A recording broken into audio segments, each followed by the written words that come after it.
यह बात कब की है जब भारत पर मुसलमानों का अधिकार नहीं।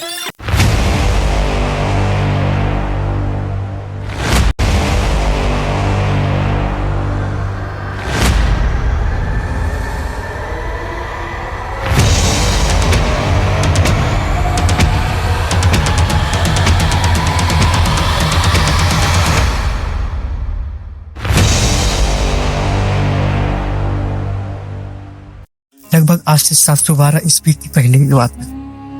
तब हमारे देश भारत नहीं बल्कि ये भारतवर्ष कहलाता। हमारे देश के सभी लोग बटे थे, कोई पश्चिम में राज करता था तो कोई तो उत्तर में। इसी तरह हमारे देश में अलग अलग राजा अलग अलग राज्य में राज करते थे।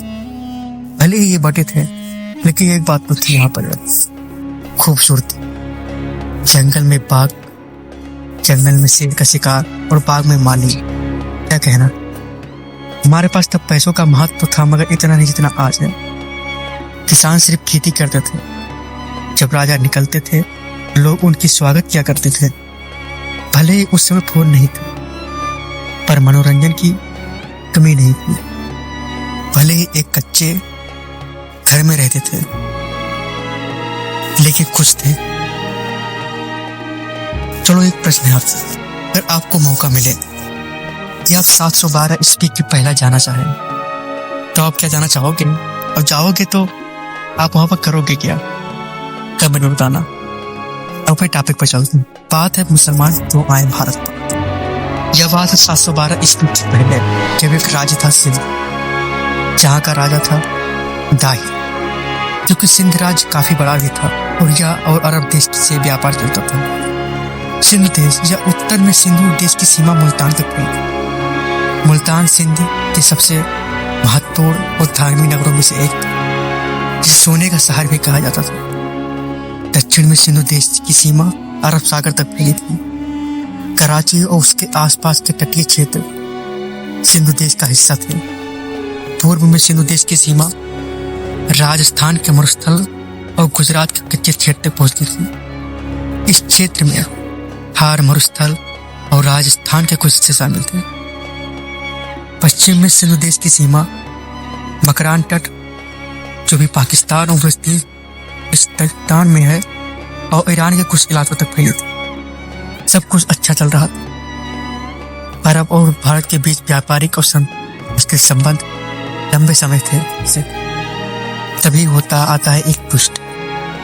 एक जहाज श्रीलंका से अरब में बगदाद जा रहा।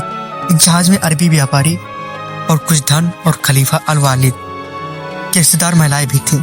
खलीफा अल वालिद का मतलब है जो अरब के राजा थे, उन्हें खलीफा कहा जाता था। तो ये लोग बगदाद जा रहे थे।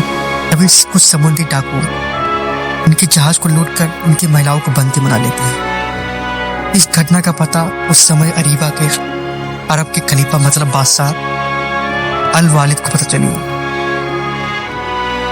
उसने राजा दाहिर से एक पत्र भेजी और अनुरोध किया कि वह महिलाएं और लूट का सामान वापस कर दे। इस पर राजा दाहिर ने कहा कि उनके पास कोई लूट का सामान और महिलाएं नहीं, और जहाज जिसे लूटा गया वो समुद्री डाकू, जो कि इस समय उनके राज्य में नहीं है, क्योंकि समुद्री डाकू का कोई अता पता नहीं रहता था। क्या खबर अरब के खलीफा के पास पहुंची तो इसे लगा कि इसने मेरे सम्मान और इस्लाम को नीचा दिखाया। इसने तुरंत मोहम्मद बिन कासिम को आदेश दिया कि जाओ और राजा सिंधु देश पर आक्रमण कर दो। सिंध पर अपना इस्लाम धर्म का प्रथम पर्चा लहराओ। मोहम्मद बिन कासिम अरब के राजा का सेनापति था। वह तुरंत अपने 5000 सैनिक लेकर सिंध पर आक्रमण करने निकल पड़ा। इधर जब राजा दाहिर को यह बात पता चली कि मोहम्मद बिन कासिम युद्ध करने आ रहा है तो उसने भी अपनी सेनाओं को हुक्म दिया कि अब हम भी उनका मुकाबला करेंगे और जहां से वो आया है वही उसे खरीद देंगे। राजा दाहिर के पास सेना तो बड़ी थी मगर सेना कुशल नहीं थी। पहले जब 712 ईस्वी के पहले की बात है, वहाँ जो सेना होती थी वो सेना कोई कुशल सेना नहीं होती थी। मतलब कि जब युद्ध होता था तो वो सेना का काम करते थे लड़ने का, और जब युद्ध नहीं था तो किसानी या इत्यादि में वो काम किया करते थे। उनका कोई एक मतलब नहीं था। लेकिन मोहम्मद बिन कासिम की सेना सबल थी, क्योंकि वहां पर जब प्रशिक्षण भी मौजूद थे। घुड़सवारी करना, तलवारबाजी करना आदि में वो माहिर था। इनका युद्ध 712 ईस्वी में राय नदी के किनारे, क्योंकि मोहम्मद बिन कासिम की सेना सबल थी, तो उसने सिंधु पर विजय प्राप्त कर ली और राजा दाहिर की सेना को खरीद दी और इसने राजा दाहिर की हत्या कर दी। इसने सिंधु की राजधानी अरोड़ पर कब्जा कर लिया। राजा दाहिर की 2 पुत्री थीं, जिसका नाम परिमला और सूर्या देवी थी। इनको तोहफे के तौर पर अरब के खलीफा के पास भेजा, क्योंकि अरब के खलीफा के 2 पुत्र थे। उनको ब्याह के लिए इसने अरब में भेजा था और इस तरह इस्लाम धर्म का भारत में आगमन हुआ और यह पहली बार में ही इस्लाम भारत में पहुंच गया।